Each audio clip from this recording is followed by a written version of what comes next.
Hey everyone, and welcome. Today we're plugging into a really critical but often totally overlooked part of artificial intelligence, the huge challenge of just keeping the lights on.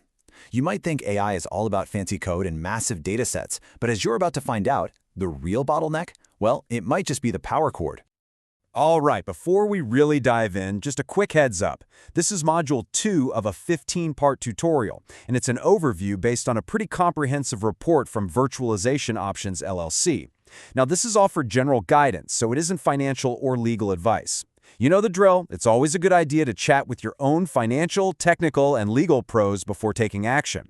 And just so you know, these modules are only scratching the surface. The full report has way more detail. So let's just kick things off with a big question. When you see a massive, expensive, private AI project just fail, what do you think is the number one reason? Is it the algorithms, the data, not enough smart people on the team? It's kind of wild, but a lot of the time it's none of those things. The one thing that stops these projects dead in their tracks, it's not the code, it's the power cord. Seriously, not planning for power is one of the top reasons these big AI deployments just completely fall flat. Okay, so if the simple power cord is the bad guy here, how big of a deal can it really be? Well, let's take a look at the sheer scale of this challenge, because honestly, the numbers are pretty mind-blowing.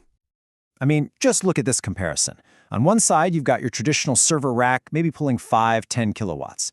On the other side, you have an AI server rack stuffed with GPUs, and it's pulling 40, 80, maybe even more. That is not just a little step up, it's a completely different universe. We're talking almost 10 times the power in the exact same physical space. To really wrap your head around what 80 kilowatts means, picture this. That one single metal cabinet is sucking down the same amount of electricity as 60 typical houses. 60! And that right there tells you exactly why you can't just wheel one of these into your old data center and expect it to work. And here's the part that'll really get you. You can't fix this problem overnight. Let's say your AI project is a huge success, and you suddenly need more juice. You could be waiting a year, maybe even 2 years, for the utility company to get you hooked up.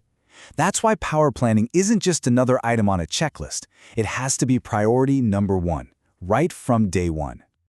So if you can't afford to be on a 2-year waiting list, how do you get it right from the start? Well, it all comes down to designing what the engineers call the power train, and that's basically the entire journey the electricity takes from the big grid outside all the way to the processor doing the heavy lifting.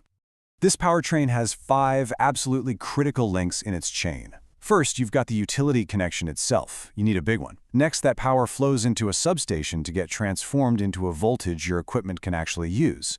Then, for when the grid inevitably fails, you have backup generators. But what about the gap before they start up? That's where the UPS, or uninterruptible power supply, comes in. And finally, you have power distribution units, or PDUs, that deliver that clean, stable power to every server. Every single link is essential. And not a single one of those links can ever fail. That's why any serious AI deployment uses what we call 2N, or N+1 redundancy. It just means you build 2 of everything, 2 power feeds, 2 sets of generators, 2 UPS systems, the whole shebang. Yeah, it sounds crazy expensive, right? But just think, a single power outage could destroy a multi-million-dollar training job that's been running for months. Suddenly, that redundancy doesn't look like a cost anymore, it looks like essential insurance. Now, managing this much power isn't just a technical puzzle. It's a massive financial one. But this is where really smart design can turn all those watts you're using into some serious savings. The key number that everybody in this space obsesses over is called power usage effectiveness, or PUE. It's a pretty simple idea.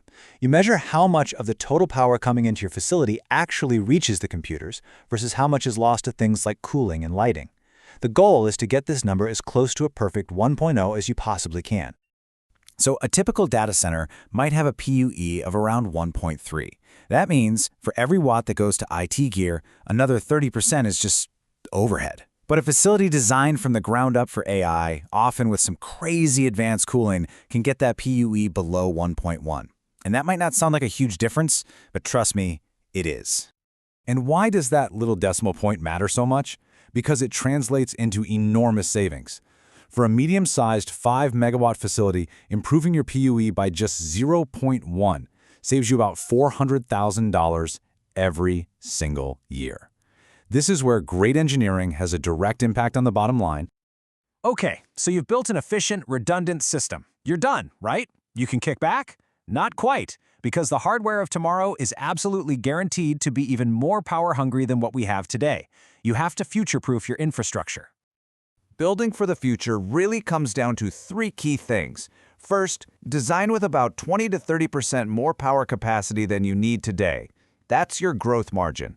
Second, use modular components so you can scale up gracefully instead of having to do a massive, painful overhaul. And third, you have to deploy real-time monitoring. You can't plan for the future if you don't know exactly where every single watt is going right now. So, as we wrap things up, you really have to ask this question of your own organization.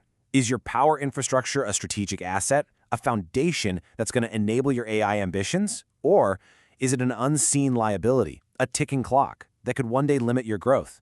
Because in the age of AI, power isn't just a utility, it's the bedrock of innovation.